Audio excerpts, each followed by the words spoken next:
Hello kids. So today we are going to read and understand this story. Lesson 8, Pumpkin Trees and Walnut Vines. Let's start. Read on to find out why Nasruddin Hoja thought things in nature should be different. Okay? One day, Nasruddin Hoja was walking towards the village. Nasruddin Hoja, main character is story का. It was hot summer afternoon and he was tired. वो summer में बहुत गर्मी में दिन के समय में वॉक करता हुआ आ रहा था और वो बहुत थक गया था. He saw a cool spot under a walnut tree. फिर उसने देखा एक ठंडी जगह वॉलनट ट्री के नीचे. वॉलनट ट्री मीन्स अखरोट का एक पेड़, उसके नीचे थोड़ी सी छां थी. Where a pumpkin vines was growing. और उसी पेड़ के पास पम्पकिन वाइन्स ग्रो कर रही थी. पम्पकिन वाइन्स मीन्स कद्दू की जो बेलें होती है वो ग्रो कर रही थी. वॉलनट किस पे उगता है? वॉलनट ट्रीज पे ग्रो करता है और पम्पकिन वाइन्स पे ग्रो करती है. वाइन मीन्स बेलें जो होती है, ज़मीन पे जो बेलें चढ़ती है वहाँ पे. He sat under the tree and took off his turban. वो वॉलनट ट्री के नीचे बैठ जाता है आराम से और अपना टर्बन जो सर पे पगड़ी पहनी जाती है, पगड़ी जैसा, वो उतार के रख लेता है. The breeze cooled his head. हवा चलती है और हवा इसके माथे के पसीने को ठंडा कर देती है, एकदम उसके हेड को कूल कर देती है. He looked around and said to himself, Mother Nature is so strange. वो यहाँ वहाँ देखता है और अपने आप से कहता है मदर नेचर बहुत स्ट्रेंज है. मीन्स हमारा जो नेचर है वो कुछ नॉर्मल नहीं है, बहुत ही स्ट्रेंज है.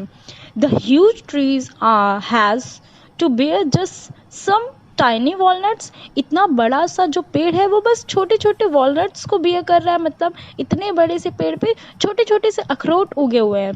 But look at the pumpkin vines. और पम्पकिन वाइन्स को देखो. It lies on the ground bearing such a huge pumpkins. और इतनी नाजुक नाजुक बेलों पे इतने बड़े बड़े पम्पकिन. नसरुद्दीन हुज्जा का ये कहना है कि जो इतना बड़ा सा ट्री है उस पर छोटे अखरोट क्यों लगे हैं और जो नीचे इतनी नाजुक सी बेलें हैं उस पर इतना बड़ा सा पम्पकिन क्यों ग्रो कर रहा है.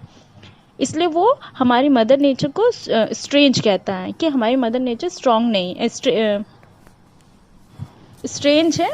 सो The more he thought about it, the funnier Horja thought it. वो जितना इस बारे में सोचता है उसको इतना ही फनी लगता है ये सब. Why would little walnuts grow on a huge trees? वो सोचता है इतने छोटे छोटे से अखरोट इतने बड़े से ट्री पे क्यों हैं. And huge pumpkins grow on a weak vine. और इतने बड़े बड़े से pumpkins इतने वीक से वाइन्स पे क्यों हैं. मतलब उसके अकॉर्डिंग ये दोनों ऑपोजिट है. जो छोटे से वॉलनट है वो वाइन्स पे ग्रो करने चाहिए और जो बड़े बड़े पम्पकिन्स है वो ट्रीज पे लगने चाहिए.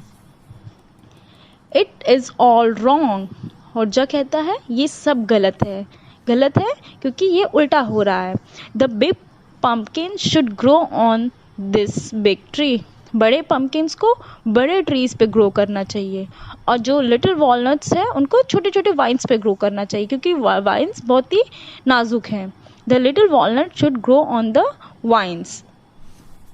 While the Horja was busy planning, a strong breeze blew. वो होर्जा यही सब सोचता प्लान कर रहा था कि वॉलनट को वाइन्स पे होना चाहिए और पम्पकिन को ट्रीज पे होना चाहिए. तभी एक तेज हवा का झोंका चलता है. The branches above his head swayed. जो उसके ऊपर जो वॉलनट ट्रीज के नीचे बैठा रहता है वो उसके ऊपर जब वो चलती है तो ब्रांचेस यहाँ वहाँ मूव करती है. The Hodja went on. It has to be plan differently. Suddenly in the strong breeze a walnut fell down. तभी तेज हवा में एक छोटा सा वॉलनट नीचे गिर जाता है. It hit the Hodja on his bald bare head. वो अखरोट होर्जा के सर पे जो कि गंजा था उस पे जाके टकराता है. Ouch. He picked up the walnut. वो एक साउंड निकालता है और वो वॉलनट उठाता है. It was small but hard. आपने अखरोट देखा होगा, अखरोट कैसा होता है, छोटा सा होता है लेकिन बहुत ही हार्ड होता है. The Hodja look thankfully at the pumpkins growing on the ground. तभी होर्जा के माइंड में क्या क्लिक होता है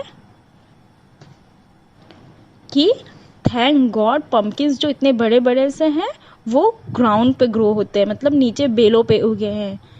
आई am such a fool to think that pumpkin should grow on trees and walnuts on vines, he thought. वो कहता है मैं सच में बेवकूफ़ हूँ जो ये सोच रहा था पम्पकिन्स ट्रीज पे क्यों नहीं ग्रो हुए हैं. उसने ऐसा क्यों सोचा, उसने इसलिए सोचा क्योंकि छोटा सा टाइनी सा वॉलनट उस हवा में उसके सर पे आके गिरा तो उसको इतनी चोट लगी. अगर पम्पकिन्स ट्रीज पे होते और वो किसी के सर पे गिरते तो कितनी चोट लगती. वो होर्जा ये सोचने लग गया. Rubbing his head he smiled. You are wise mother nature. वो अपने सर को खुजाते हुए स्माइल करता है और कहता है आप बहुत वाइज है, आप बहुत इंटेलिजेंट है mother nature. The golden pumpkins look beautiful on the vines. Golden golden से पम्पकिन्स बहुत ही सुंदर लग रहे थे वाइन्स पे, मतलब बेलों पे. The tiny walnut swayed on the branches of the tree. और छोटे छोटे अखरोट यहाँ से वहाँ ब्रांचेस पे हिल रहे थे हवा में. So the Nasruddin Hoja learned in the end that Mother Nature has planned each and everything wisely. Thank you and have a good day.